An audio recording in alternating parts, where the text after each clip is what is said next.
Hello everyone, welcome to my YouTube channel Civil Concept. Today I am going to discuss the subject water supply in sanitary engineering. So let's begin the class. In previous lecture we have already discussed about the groundwater sources. So in this lecture we will deal with in great details what the groundwater sources and what are their kinds. As we have discussed that the sources of water which are available or which are found beneath the earth surface, that sources of water are known as groundwater sources.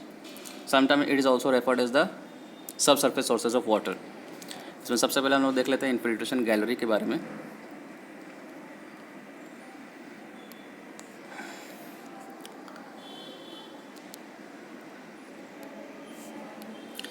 देखो, river जब flow करता है तो उसके bed में क्या होता है, वाटर सीप्स करते हैं. तो रिवर बेड के अलोंग हम लोग क्या करते हैं, number of series of infiltration wells को प्रोवाइड करते हैं.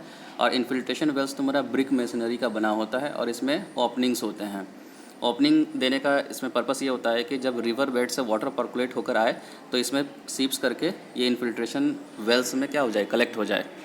ओके, और यहाँ पर नंबर ऑफ सीरीज ऑफ तुम्हारा इन्फिल्ट्रेशन वेल्स को प्रोवाइड किया जाता है. जब इसमें वाटर एक्यूमुलेट हो जाता है तो फिर इसका वाटर फिर फर्दर कहाँ ट्रांसफ़र हो जाएगा, एक और वेल में जिसको कहेंगे जैक वेल. यहाँ नंबर ऑफ तुम्हारा इन्फिल्ट्रेशन वेल्स का वाटर यहाँ पर एक्यूमुलेट होता है. फिर इस जैक वेल में जब वाटर एक्यूमुलेट हुआ फिर वाटर वहाँ से हम लोग पम्प करके क्या निकाल कर फिर इसको स्टोर कर लेते हैं. और ये जो वाटर होता है इसमें उतना ज़्यादा इम्प्योरिटी नहीं होता है, इसलिए इसको ट्रीटमेंट की जो रिक्वायरमेंट है वो काफ़ी लेस होता है. और फिर हम उसको डिस्ट्रीब्यूशन पर्पज़ के लिए फिर फर्दर यूज़ कर लेते हैं. लेकिन ये फिर स्मॉल वाटर सप्लाई स्कीम के लिए इसका इस्तेमाल होता है. और ये जो इन्फिल्ट्रेशन वेल्स होते हैं इसके ऊपर में आरसीसी स्लैब्स होता है और यहाँ पर मैन होल प्रोवाइड किया जाता है. मैन होल प्रोवाइड करने का पर्पस होता है कि इसको हम लोग टाइम टू टाइम इन्वेस्टिगेशन और इंस्पेक्शन कर सकें.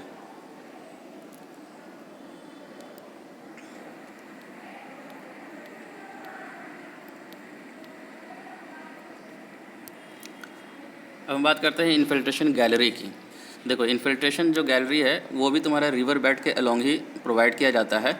ये लेकिन टनल शेप का होगा और इसमें भी हम लोग ब्रिक मशीनरी का यूज़ करते हैं. लेकिन यहाँ पर ओपनिंग जॉइंट्स ना देकर हम लोग परफोरेटेड पाइप्स का इस्तेमाल करते हैं और इसके चारों तरफ हम लोग ग्रेवल्स को बिछा देते हैं जो सीविंग का काम करता है.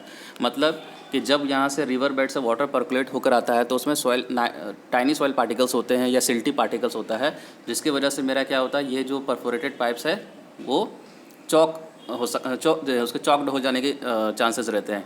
तो जिसकी वजह से फिर वाटर फर्दर पर्कुलेट होकर तुम्हारा इन्फिल्ट्रेशन गैलरी में एक्यूमुलेट नहीं हो पाएगा. तो गैलरी क्या करेगा, सीविंग का काम करेगा. वो सिल्टी पार्टिकल्स को परफोरेटेड पाइप्स के अंदर जाने से रोकेगा. और ये जो इन्फिल्ट्रेशन जो हम गैलरी प्रोवाइड कर रहे हैं इसके ऊपर भी हम लोग आरसीसी स्लैब बनाते हैं और रेगुलर इंटरवल पर हम लोग उसमें मैन होल प्रोवाइड करते हैं, जिसका पर्पस होता है उसको टाइम टू टाइम हम लोग इंस्पेक्शन कर सके, इन्वेस्टिगेट कर सके कि इसमें किसी तरह का कोई प्रॉब्लम क्रिएट तो नहीं हो रहा है. और ये जो इन्फिल्ट्रेशन जो तुम्हारा गैलरी है इसका स्लोप कुछ इस तरीके से होता है कि वाटर जब पर्कुलेट होकर इसमें आएगा तो वो सीधे ट्रांसफ़र हो जाता है एक और वेल में जिसको हम लोग कहते हैं सम्प वेल. फिर सम्प वेल से हम लोग क्या करते हैं, वाटर को पंप करके निकाल कर फिर इसको स्टोर करते हैं.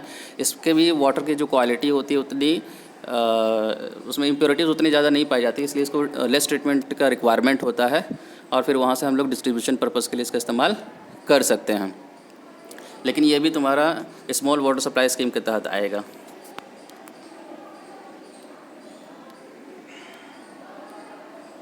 देखो, इसके बाद आता है water source. Ground water source में स्प्रिंग क्या था, the natural outflow of ground water at the earth surface is called spring.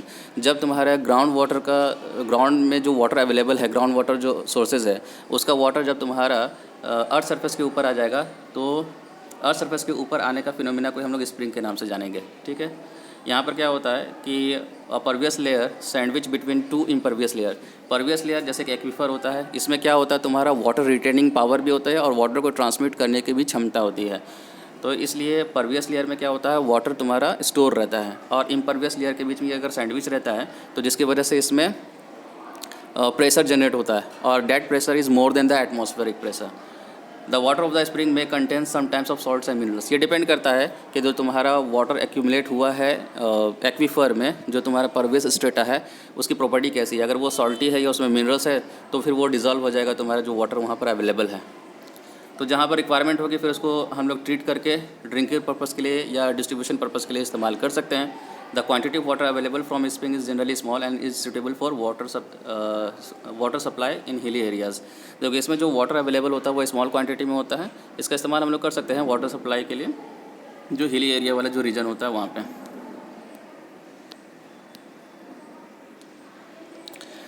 Springs तुम्हारे 3 काइंड्स के होते हैं, artesian spring, gravity spring and surface spring. अब हम लोग एक एक करके इसके बारे में देख लेते हैं।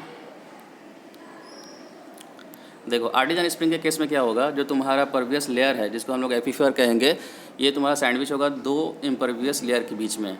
इम्परवियस लेयर को हम लोग मोटा लेयर भी कहते हैं। तो जब ये 2 लेयर के बीच में सैंडविच होता है तो इसके ऊपर जो प्रेशर जनरेट होता है वो मोर देन एटमॉस्फेरिक प्रेशर होता है, जिसकी वजह से क्या होगा, वाटर जहाँ पर इसको रास्ता मिलेगा, जहाँ पर इसको पाथ मिल जाएगा वाटर को निकलने का, तो ये क्या करेंगे, वाटर को ऑटोमेटिकली यहाँ से नेचुरली यहाँ से निकलना शुरू हो जाता है। तो इस कंडीशन में ये स्प्रिंग कहलाएगा तुम्हारा आर्टिजन स्प्रिंग।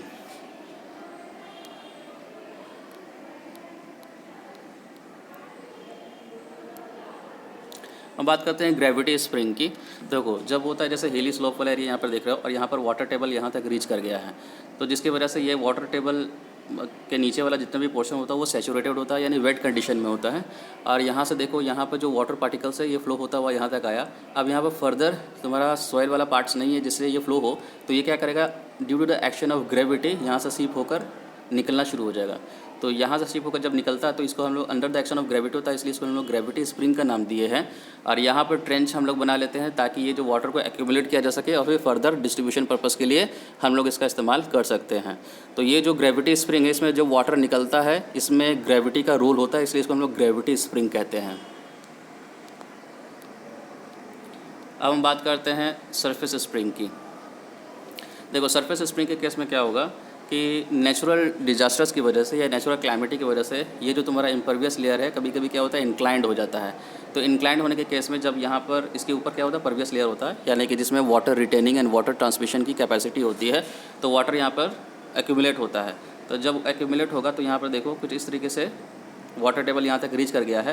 तो यहाँ पर फर्दर तुम्हारा वाटर को फ्लो करने के लिए सॉइल पार्टिकल्स नहीं है, ये ओपन एरिया है, तो यहाँ से वाटर सिप्स करके बाहर एक्यूमुलेट होने लगते हैं सरफेस पे। तो ये तुम्हारा सरफेस स्प्रिंग के कैटेगरी में आता है। उसको इस्तेमाल करने के लिए, इसका यूज़ करने के लिए हम लोग क्या करते हैं, कट वॉल प्रोवाइड करते हैं, जिससे यहाँ पर वाटर फिर फर्दर क्या हो, एक्यूमुलेट हो, फिर वहाँ से हम लोग वाटर को डिफरेंट पर्पज़ के लिए, डिस्ट्रीब्यूशन पर्पज़ के लिए हम लोग यूज़ कर सकते हैं।